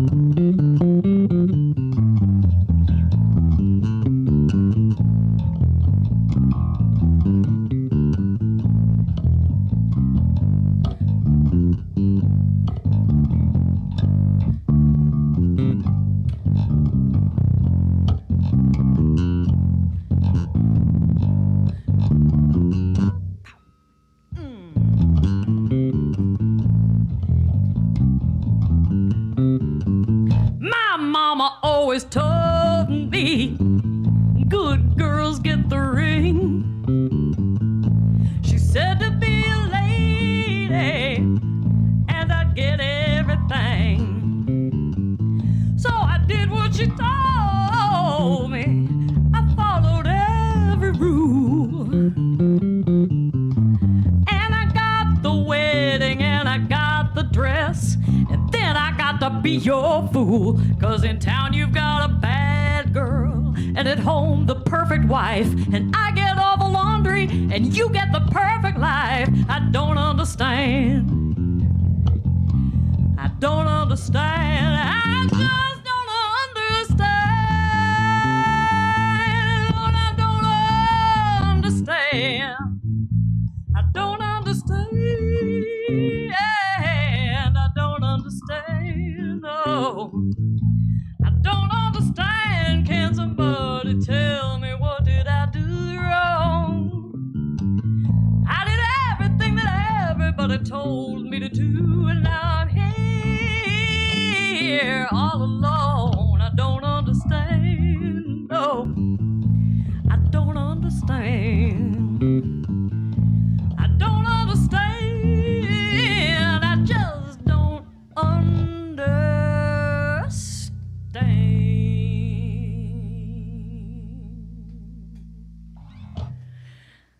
You know what that song is about? I actually applied for a job and didn't get it.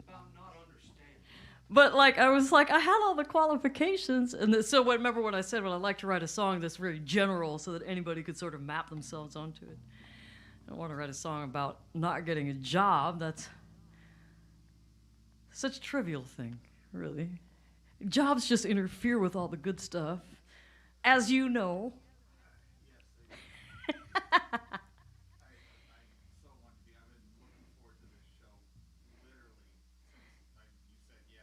Oh, Oh, God, I was biting my fingernails. I was like, what did I just say I would do? That's the thing, because you're such a collaborative person. And, Yeah. and the band is, I mean, it's obvious you take such joy in each other when you play together. Yeah. To get you up here all by yourself and see Polly and Carrie Without the other two. a little naked and exposed. Yes. It's kind of cool. Oh, it's absolutely terrifying. Are you serious? Let's see. But you know what? I I've been think having you're a lot of holding fun. your This own. is actually a lot of fun because when I'm sitting upstairs in my office, this is what I do. Yeah. But well, then I can screw up and nobody knows. I think you're being too hard on yourself. I have a feeling people's toes are like, oh, come on, more music. I'm trying to think of. So I have like. I almost feel like I want to go after this. I'll screw it up if I do. Might be worth doing it anyway. Go for it.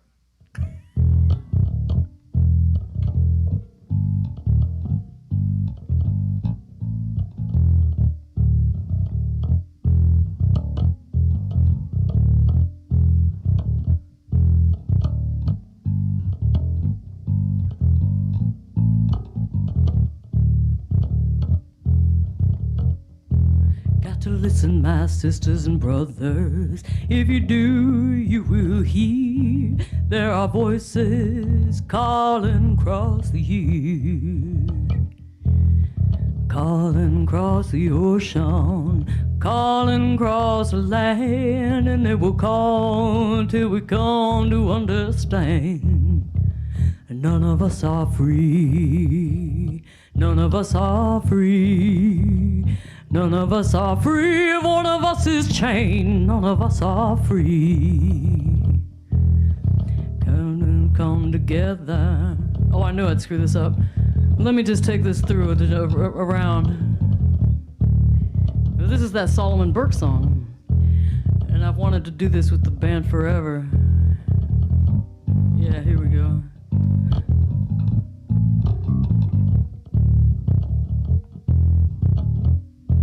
There are people still in darkness and they just can't see the light. If you don't say that it's wrong, that says it's right. We got to come together, show our brothers that we care. Got to send a message and get it out loud and clear. None of us are free. None of us are free. None of us are free. If one of us is chained, none of us are free. Yeah, come together, try to understand. Chained, none of us are free. And I swear to you, salvation isn't too hard to find. None of us can find it on our own. Got to come together in spirit, heart, and mind. Every soul that's suffering will know that we're not alone. None of us are free. None of us are free. None of us are free. If one of us is chained, none of us are free.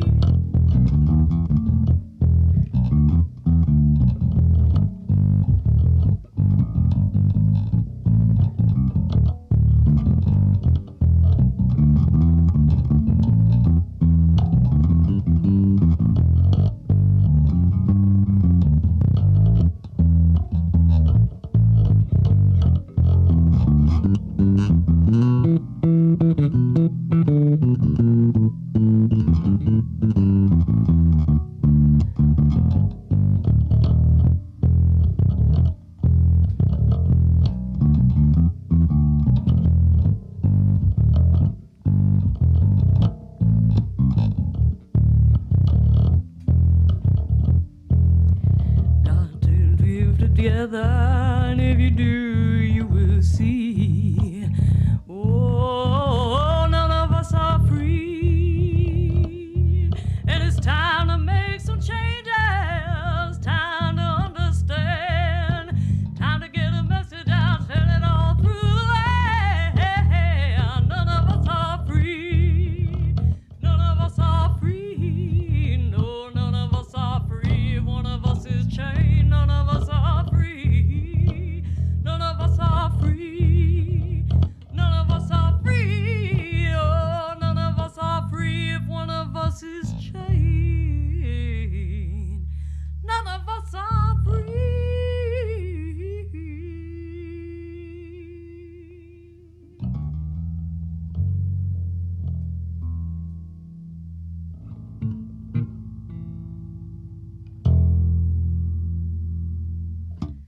that song? Very appropriate for the days. Where we are at, man. Yeah. Yeah. Yeah, let me just say that, the smoke has cleared, and the tear gas has cleared, and the paint's been cleaned up in most of the places, and the windows have been replaced, and black lives still matter. I just don't want to lose sight of that, I don't want it to be like a thing we did last summer, right? Yeah, it's having grown up through the civil rights when I was a young person and seeing, Dr. King and experiencing all of that time. He said it probably the best, obviously, of everybody, that it was going to be a long journey, and every time we made a little advance, it's another step, it's another step, and it's another step. I'd like to think we're getting closer to having fewer steps to go where there's true equality. Yeah. And I'm also afraid that we still have a long ways to go as Longer a society. Yeah. So it's kind of sad. It's not something you think about, and so in many respects, what's going on right now brings that back into your forefront of your thoughts and stuff like that. It's hard to see. It's also a good thing because it reminds us that we're not where we need to be as a people. I was thinking about that because I am pursuing a PhD in political communication. So I spend my life, immersed in political theory. That's thinking about social change and how that comes about. And wondering like the anger in the 50s and 60s, you could really, really see it was very obvious why people were so angry. There was such blatant injustice. There was segregation in the schools and the water fountains and all these ugly, very visible, very obvious things that were going on. And so, Dr. King's struggle and the struggle that happened was pretty easy to understand, I think, for most people that had any sort of a soul at all. We come to the present moment, and now it's not as obvious, right? Now we're talking about things like microaggressions, and it's very, very easy for people who are really inclined to want to dismiss it and to not understand. But the children of the people who made those great strides forward have been raised in a world where the stated ethic is that we're all equal. That's the stated ethic. That's the promise. That's what we've been led to believe, but there's a whole bunch of kids out there that had a different experience, and they know it. They know that they didn't start at the starting line, right? They know that. Yeah. And so they're fighting like we would if it was us. I have the privilege of not thinking about it, right? Because it's not in my face. But if it was, man, find me at the barricades, right? Growing up female, especially in the music industry when I was coming up, you didn't get a lot of respect, and what you got, you had to fight for really hard. I know what it's like to be dismissed. Alice Stewart and her kicking doors open because God, Alice Stewart, yeah. She's given the credit for opening the door for people like Bonnie Raitt to be able to lead their own band and be a guitar player and take the lead. Yes, and that was my respect to Alice, man. That generation cut the way for me. It wasn't as hard for me as it would have been if it hadn't been for them and Carol Kay and the people that kicked the doors down. And I think about that. I think about what I owe those women, and the men. Look, when gay marriage happened, Dan Savage, Seattle guy, national spokesperson and an activist, wrote a letter to allies. And he said, look, we're a minority. We can't do this without support from the majority. So thank you, right, in that moment. And speaking as a woman in the music industry, like, we're a minority in the music industry. And if it wasn't for decent, good men that were interested in seeing us make progress, the doors would have stayed shut. You can't kick a door down all by yourself, right? And that's why it's incumbent on us to be there, for all of for our friends of color, because I want that promise to be true for them. But here, I want to do it for myself too, because I want to live in a world that's just and fair. Yeah. I just want a world that's just and fair. So it's for all of us, but it's incumbent on us as allies to really think about that. They can't do it without us, right? We have to be there. So yeah. So let's don't lose sight of that, man. We got 5 minutes? One short one, and then we'll take it out. Yeah. Yeah. Well, they're all short without a guitar player. Jeez.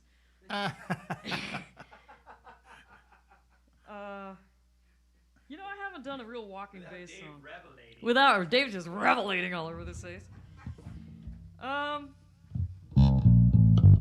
Let's see.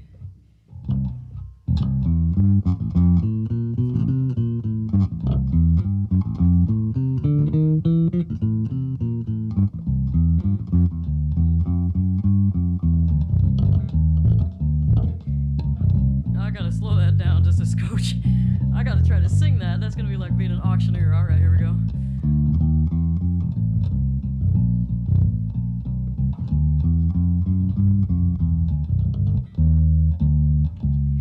I don't need to drive your car, don't need champagne or caviar. You don't need to buy me pearls, I ain't that kind of girl. If you wanna be my sugar daddy, be sweet to me.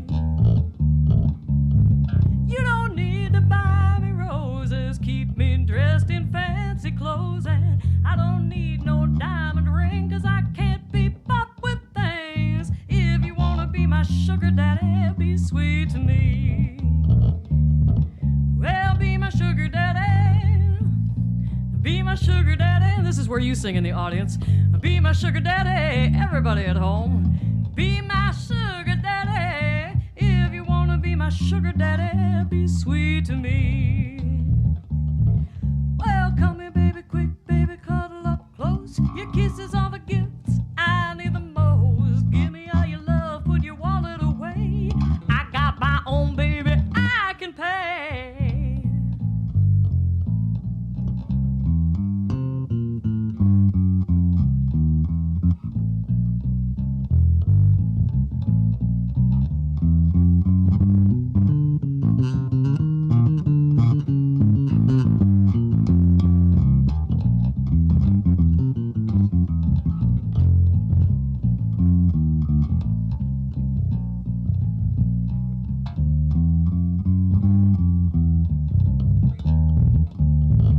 Well, come here, baby, quick, baby, cuddle up close.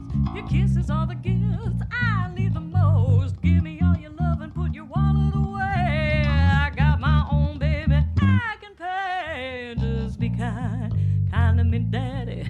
Hold me and love me and make me feel good. Just be sweet, sweet to me, daddy. Be my sweet talking sugar daddy. If you wanna be my sugar daddy, be sweet to me.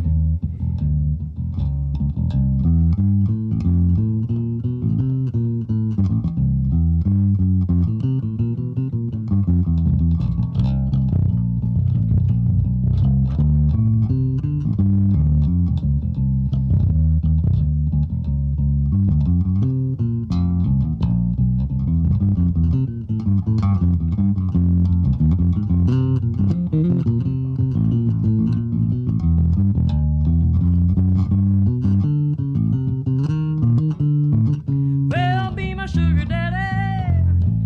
Yeah, be my sugar daddy. Come on and be my sugar daddy. You can be my sugar daddy. If you wanna be my sugar daddy, just be sweet to me. All right, get those rolling emoji, clapping hands. Let's load up the screen so Polly can see how much you loved her Hi, tonight. thanks everybody for joining. Oh man, I can't that believe was. I just played bass and sang for 2 hours. I know, but it was great. Thank God you came. I'm gonna go home and I'm gonna watch it because I missed the first hour. Dang it. So I want to thank you, Polly, for taking a chance and doing this with us. I'm so glad to be able to present you in this kind of light. It's very, very special. I think you're going to get a lot of incredible feedback from Aw. this. So, We've got a great blues society, and, Yeah. and a lot of that's really down to your hard work. You've been it's president it's for a great really team. long time. It's a good team. It's what it is. Yeah, So and it's had I'm some I'm good very leadership, blessed and that Rick I have. Bowen and all the board. I have It's a all- great blues society, man. We actually travel the whole United States usually every summer, and we meet blues societies all over the country. And there's only a couple: Omaha, Portland, and Washington. I think those are the three. Well, No, there's some good I ones gotta in hand it to Florida. Kansas. There's some good ones in I Florida. gotta hand it to Kansas. Yeah. But we're the largest one out there, Yeah. and nobody's doing a 32-page color Nuller, blah blah. I don't want to talk about that though. I do. I know, but we got our fans. They're waiting for us. So once again, please please give some rolling emoji hand claps to Polly. I see rolling And emojis on the screen. There you go. This is cool. I did this with Stacy, and it was like a Rolodex gone crazy. Oh, that's nice. At any rate, so I got to give a shout out to my partners in crime with this, the Downtown Issaquah Association. It's been a lot of fun working with them all these years, and I'm so grateful that we're doing this virtually this year. Look forward to hopefully doing it in person. Again, I got to give a shout out to our sponsors. Once again, the City of Issaquah, through their Arts Council, making sure that the Downtown Issaquah Association has funds to do this. I really think you're getting a good value for your money. This is a lot of fun. Also, the Visit Issaquah Association, remember, get out there. It's a great town to go to, have a fun weekend. There's lots of cool stuff going on. Not just all music. There's great places to eat. There's a lot. You can go out to visit, see the salmon coming up. There's just so many different Salmon things. Days. Yeah. I've played Salmon Days, and that is a blast. It's so beautiful there in the autumn. Oh, yeah, man. it's I miss wonderful. playing live out Well, here. we'll get back to it eventually. Also, This is want fun. to give a shout out to the Adara Surgical Institute. Remember, if you need some dental surgery or you want a little cosmetic touch-up, they're available for you. The lead surgeon down there is board certified in 4 different disciplines, so they can do a lot different things for you out there. Also, the Just dental, or is Kaleido that like? dental and cosmetic. Huh, So they do eyebrows? Give them a call. I'll tell you what. I got no money. The other thing is I need to give a shout out to the Kaleidoscope School of Music. Who knows? The next star may come from the Kaleidoscope Yeah, School and they'll of actually Music. know theory. Yeah, They'll have it over on the rest of us, won't they? Looking so forward to next week. This will be a very unique experience for all of you. I'm having Keith Scott on there. Now, Keith is not a local guy. He's from Chicago, and the show's coming live from Chicago. So it's going to be a whole different outlook on what we're doing here seen Keith Scott. for Gas Station Blues. And Keith will be new to everybody from Gas Station Blues, except for 1 or 2 of us had the good fortune of seeing him when he makes his trips out here to Washington State. He tours Europe, and you're going to be pretty surprised. And then we're going to wrap the season up with Mercedes Nicole. Did we see him in Omaha? That'll be fun. Yeah, Keith Scott, we saw him in Omaha. Great Yeah, he gets set. around, man. He gets around. At any rate, thanks so much for joining us tonight. Big round of applause to you, Paulie. So glad. Tommy, thank you for all your work. And huge shout out once again to Downtown Issaquah Association. Sorry I was late, folks. Life You're took worth the over. wait, Tony. All right. So we're going to wrap it up. Enjoy yourself this evening. I'm racing home because I want to see the first hour. Thanks a lot. Take care, you guys.